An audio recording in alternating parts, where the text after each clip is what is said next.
채널 뉴시스 구독자 여러분 안녕하십니까. 부먹뉴스 오늘 이진우 금융증권 부장님 모셨습니다. 안녕하세요. 네, 안녕하십니까. 오늘 좀 한참 바쁘실 텐데 지금 이제 트럼프 대통령 당선자죠. 당선인 이후에 여러 가지 정책 변화 좀 관심들이 많습니다. 기사도 많이 쏟아지고 있는데 오늘 그 금융시장 어떻게 좀 전망하는지 좀 전망하는 내용으로 오늘 찾아뵙겠습니다. 일단 전체적으로 어제 FOMC가 뭐 예상대로 또 금리 인하 또 단행하면서 미국은 지금 금융시장이 환호하고 있어요. 네. 트럼프 랠리라고도 하는데 전체적인 전망 어떻게 좀 보십니까? 네, 일단은 트럼프가 당선되기 전부터 시장은 약간 그런 예측을 하면서 좀 움직인 자산들이 있어요. 네. 그런 것들을 우리는 이제 트럼프 트레이드라고 네, 하는데 예. 삼총사입니다. 네. 첫 번째가 그래도 역시 비트코인. 비트코인. 네. 그 다음에 달러. 네. 그 다음에 금. 요 네. 세 가지 자산이 많이 올랐거든요. 네. 근데 이제 먼저 뭐 간단하게 달러부터 얘기를 하면 트럼프 당선인의 대표적인 그 모토죠. 미국 우선주의. 네. 네. 요번에도 당선되자마자 한 얘기가 미국의 진정한 황금 시대를 열 것입니다. 네. 미국을 우선시하는 것부터 시작하겠습니다. 네. 이거는 사실은 일기라고 해서 4년 전에 집권을 했을 때도 똑같이 했던 것이 반복되고 있거든요. 그러면은 이제 강한 미국, 그것은 곧 통화로 본다면은 강한 달러. 이렇게 연결되기 때문에 달러를 살려고 하는 그런 매수세가 많이 유입이 되고 그러다 보면은 이제 달러는 강세, 원화 쪽은 약세가 되겠죠. 그렇죠. 상대적으로. 수요일에 많이 올랐더라고요. 보니까. 예, 네. 그러다 보니까 트럼프가 당선 승리니까 선언하자마자 환율이 1,400원대로 수직 상승하게 된. 1,400 돌파했습니까? 네. 예. 네. 그래서 지금 전망은 1,500원대까지 가지 않을까라는 전망까지 나오고 있는 이 강달러 현상이 나타나고 있습니다. 금값도 뭐 지금 연일 사상 최고치를 계속 찍고 있습니다. 네. 그러게요. 이게 일단은 또 비슷하게 해석을 해볼 수 있습니다. 그러니까 트럼프가 또 이제 천명하고 모토로 삼는 게 미국 우선주의죠. 그리고 자기네 경제, 미국의 경제를 살리겠다는 거잖아요. 그렇게 되면은 결론적으로는 약간의 보호무역주의 이런 것들이 필요하게 됩니다. 그렇게 되면 이제 각국 간에 분쟁이 생길 소지가 생기고요. 그렇죠. 이제 말로만 하다가 또 이제 무력도 쓸 수 있는.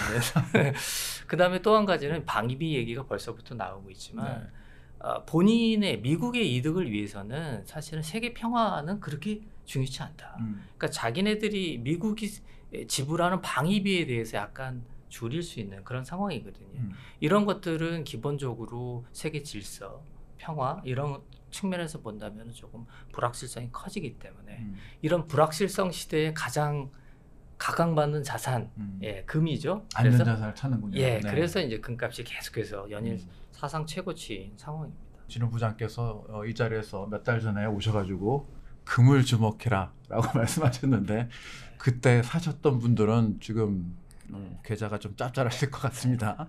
우연의 일치입니다. 자, 그러면 이제 가장 관심이 있는 게 이제 주식시장 어떻게 될지. 이미 이제 트럼프 당선을 좀 예측한 시장은 좀 반영해서 뭐 대표적으로 이제 지지 선언을 대놓고 한 일론 머스크 같은 테슬라는 뭐 투표 확정 당일날 뭐 10몇 %씩 오르고 환호하고 있는데 미국 주식시장은 좀 어떻게 좀 전망하십니까? 사실 뭐 승리 선언하자마자 다우지수 막 3%씩 오르고 오늘은 물론 FOMC 뭐 금리 인하라는 그런 부분도 있었지만 말씀하셨듯이 트럼프 랠리 큰 틀에서 본다면 트럼프 랠리가 이제 시작되는 그런 정도로 미국 장은 환호를 하고 있습니다. 근데 이제 근본적으로 보면 먼저 좀 궁금한 게 사실은 대선 전에는 해리스하고 트럼프하고 박빙이다. 뭐 이런 전망들이 많았었는데 실제로 개표를 해보니까 거의 압승이었죠. 완승을 거뒀는데 사장님은 그 이유가 뭐라고 생각을 하십니까? 갑자기 또 급질문 들어오십니다. 제가 또 라이브 방송을 또 진행했기 네, 때문에 네. 경선 과정이나 그 대선 과정 여러 가지 분석들을 했는데 일단은 미국 국민들이 경제 문제에 대해서 굉장히 좀 고금리 시대에 그 핍박받은 이런 거에 대한 불만, 현 정부에 대한 불만 이런 것들이 표출된 것이 좀 주요했다. 이렇게 또 많은 분석들을 하고 있더라고요. 뭐 저도 동감을 음. 하고 정확하신 분석 같은데요. 실제로 그런 분석이 주류를 이루고 있고 그것이 미국장에 반영이 되고 있는 겁니다. 결론적으로 미국의 경제를 살릴 사람은 트럼프인데 트럼프가 됐다. 그러니 주식시장이 미국 경제가 좋아질 거고 그것을 반영하는 주식시장이 좋아질 것이다. 이게 근본적인 트럼프 랠리의 근본 원인이죠.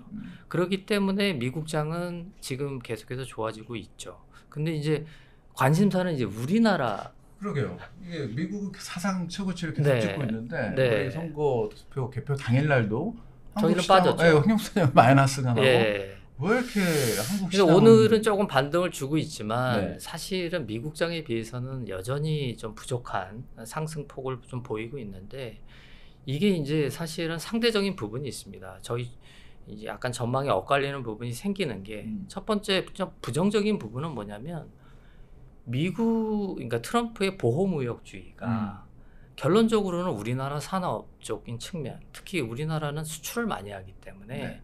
수출 쪽에서 많은 어려움을 겪게 될 것이다. 힘들어질 거다. 그렇죠. 네. 관세를 많이 매기고 네, 뭐 네. 이렇게 되면 우리는 좀 힘들어질 것이다라는 그러한 우려가 저희 쪽에서는 정치적으로 조금 반영이 되고 있는 그런 상황인 것 같고요. 반대로 또 통계치를 보면 트럼프 일기 때는 저희 주가가 상승을 했습니다. 무려 50%나. 오, 많이 올랐네요. 예, 정치에는. 그래서 제가 그 기사를 우리 박주현 차장이 아주 좋은 기사를 써서 네. 제가 좀 소개를 네. 좀 하면요. 그러니까 트럼프가 일기 때 취임 직전 2016년 말에는 코스피가 한 2,000선 정도였습니다.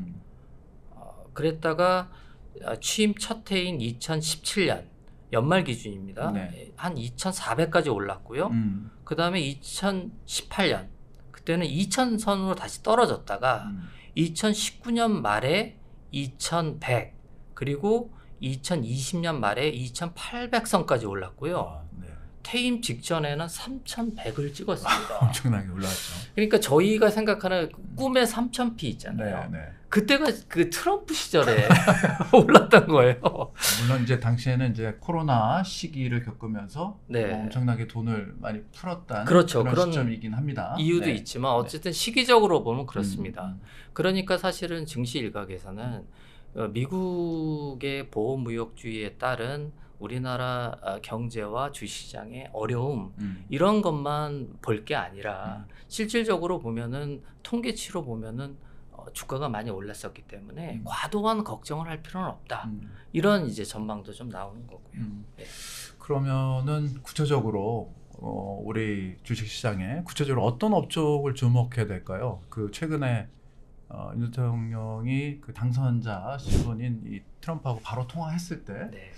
이 트럼프 당선자 좀 장사꾼이지 않습니까? 바로 그 조선업이 한국이 센데 우리 좀 네. 도와줘야 된다 이런 얘기를 했어요 갑자기. 네. 그래서 조선업 주가가 막 뛰고 했었는데 네. 어디를 좀 주목해야 됩니까? 그래서 증권업계에서 보고 있는 그 업종이요. 방산, 조선, 원전, 금융 뭐 이렇게 됩니다.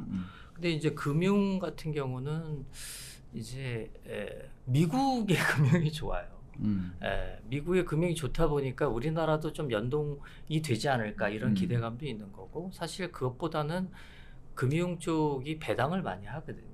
그러다 보니까 밸류업 저희가 하고 네네. 있는 밸류업 때문에 조금 더 각광을 받는 그런 부분이 있고 그러니까 솔직히 뭐 금융 쪽이 트럼프 때문에 어떤 수혜를 본다 이런 거는 그렇게 직접적인 연관은 없는 상황이지만 어쨌든 금융 근데 원전은 트럼프가 또 이제 석유 그러니까 석탄 이런 어떻게 보면 그런 쪽의 연료를 이제 옹호하는 쪽이기 때문에 원전도 사실은 굉장히 각광받고 있는 그런 상황이고요. 말씀하신 이제 대표적인 게 방산하고 조선입니다. 네. 트럼프 대통령이 조선을 찍어서 네. 얘기를 했죠. 대놓고 얘기를 했더라고요. 네. 네. 그거는 일단 기본적으로 미국 자체적인 조선업이 거의 이제 없습니다. 사실. 그러니까 미국의 입장에서 보면은 한국이 이제 1등이잖아요. 네. 조선에서. 네. 그러니까 이런 곳에 이 배 이런 것들을 싸게 그리고 어쨌든 자기한테 유리한 없는 것을 받아들이겠다 이런 차원이거든요. 그렇기 때문에 사실은 방산이나 조선 이쪽이 굉장히 또 기계까지 굉장히 미국이 좀 약한 부분 그런 부분들이 굉장히 각광을 받지 않을까 이렇게 예상이 되고 있습니다. 하여튼 뭐 그 트럼프 대통령 당선인이 향후에 어떤 한국에 압박을 줄지 관심이었는데 일단은 방위비 얘기 꺼내기 전에 일단 조선업 얘기 꺼낸 거는 뭐 불행중 다행이라고 봐야 근데 될까요? 이제 경쟁 관계에 있는 것들은 굉장히 어려워질 거라는 전망이 많습니다. 아까 네. 그런 보호무역주의에 대한 우려들을 네. 많이 했던 그런 부분인데요. 사실 이제 관세를 많이 매기거든요. 관세 정책이라는 건 심플합니다. 뭐 예를 들어 가지고 자국 제품은 100원인데 네.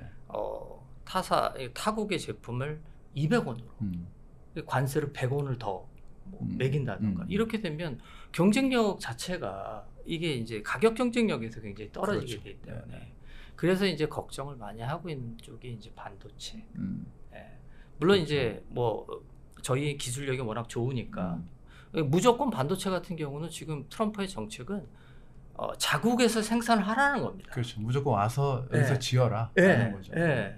그런 것들부터 시작을 해서 이제 자동차도 사실 좀 어려움이 있을 수 있는 수출에 좀 어려움이 있을 수 있는 그런 부분은 있지만 방금 말씀드린 자기네들이 좀 필요한 방산, 그 다음에 자기네들 좀 약한 조선과 기계 이런 쪽은 상당히 우호적인 그런 입장을 표명하고 있는 겁니다. 그렇군요. 네, 비트코인 얘기를 또 안 할 수 없습니다. 이 트럼프 후보 당시에 그 지난번에 설명 주셨듯이 그 몇십일인가요? 그 비트코인 대회에 가가지고 절대 팔지 마라. 국가 전략 자산으로 삼겠다. 이렇게 대놓고 얘기한 그 트럼프 후보가 이제 대통령 당선이 됐습니다.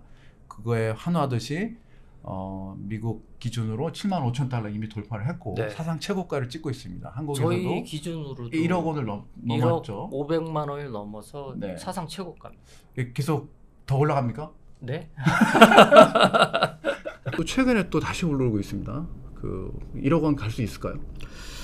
글쎄요, 뭐 비트코인의 가치는 크게 변동은 없는데 워낙 시세가 많이 움직이다 보니까 최근의 추세로 본다면은 가능성 있다. 이런 전망이 더 많은 상황입니다. 1억 돌파한다고 이 자리에서 또 이야기하셨는데 아니 1억을 이것도 맞추셨어요. 돌파한다고 거의 말씀드린 돗자리 건 까셔야 되는 거 아닙니까? 돌파한다고 말씀드린 건 아니고 이제 추세적으로 봤을 때 그런 게 있는데 사실은 이제 그 트럼프는 스스로 본인이 가상화폐 대통령이다 이렇게 표현을 할 정도로 가상화폐에 우호적입니다. 그러니까 가상화폐에 우호적이라는 게 뭐냐면 가상화폐 뭐 다른 산업도 마찬가지지만 가상화폐는 이제 신생이라고 봐야 되기 때문에 여러 규제들이 있습니다. 근데 그런 규제들을 많이 풀어주는 거죠, 사실은. 그러니까 미국 같은 경우는 실제로 그 비트코인 ETF, 현물 ETF 같은 걸 허용을 했습니다. 그런 거를 통해서 기관의 자금들이 유입이 되거든요. 그러니까 결론적으로는 그런 것들이 비트코인의 가격을 높이는 쪽으로 작용을 하는데 트럼프 당선인은 이런 규제 완화에 대해서 대놓고 내가 하겠다. 나를 믿어달라. 나는 그냥 대통령이 아니라 가상화폐 대통령이다. 얘기할 정도니까요. 미리 사놓은 거 아닙니까? 그럴 수도 있습니다. 근데 어쨌든 그런 흐름을 보이고 있기 때문에 그런 기대감이 그대로 이제 가격에 반영이 되고 특히나 이제 그런 영향은 저희도 이제 받을 것 같습니다. 왜냐하면 미국 쪽에서 계속해서 가상화폐 관련해서 규제를 완화하면 우리나라도 그거를 외면할 수가 없거든요. 그렇기 때문에 제가 보기에는 비트코인 현물 ETF도 우리나라도 이제 본격적으로 이제 검토를 하는 것 같고요. 법인 계좌 허용도 초기 단계이지만 검토를 시작한다고 금융위원회가 발표를 했습니다. 그러니까 법인 계좌도 상당한 파괴력이 있거든요. 그러니까 지금은 법인들이, 그러니까 기관들이죠. 기관들한테 비트코인 매매를 하려면 계좌가 있어야 되는데 그렇죠. 계좌를 트지 말아라고 막지는 않았습니다. 근데 그냥 이심전심으로 정부가 안 해줄 거라고 그렇죠. 생각을 하고 있기 때문에 금융에 관심을 받게 되니까. 네, 그렇죠. 그리고 보죠. 그렇죠. 계좌를 트는 순간 저 기업은 뭐지? 뭐지? 네, 이렇게 이제 규제를 받을까봐 아예 안 하고 있거든요. 근데 이제 오늘 금융위원회가 띄웠습니다. 검토를 하겠다.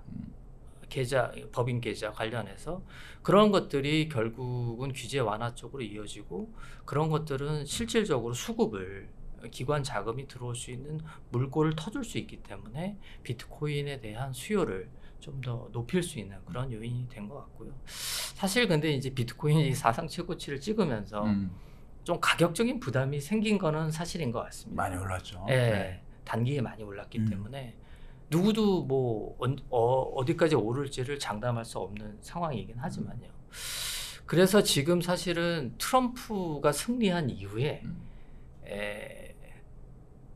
많이 오른 거는 비트코인도 많이 올랐지만 이더리움이 더 많이 올랐어요. 그러니까 이더리움은 비트코인의 넘버 2, 가상화폐 시장에서 넘버 2로 불리는 이더리움이 많이 올랐는데 그 이유는 제가 보기에는 아무래도 가격적인 부담이 생긴 비트코인보다는 그동안 많이 안 올랐던 이더리움 이런 그래도 검증된 가상화폐 쪽으로 알트코인들 알트코인 중에서도 대장 그렇죠.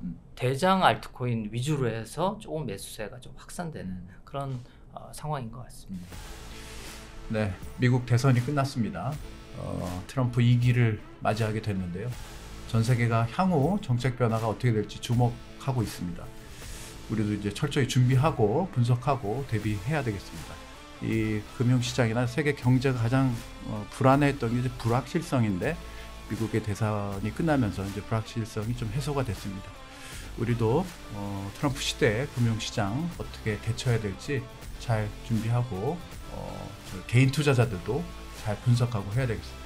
지금까지 이준호 금융부장님과 함께 얘기 나눴습니다. 감사합니다. 고맙습니다.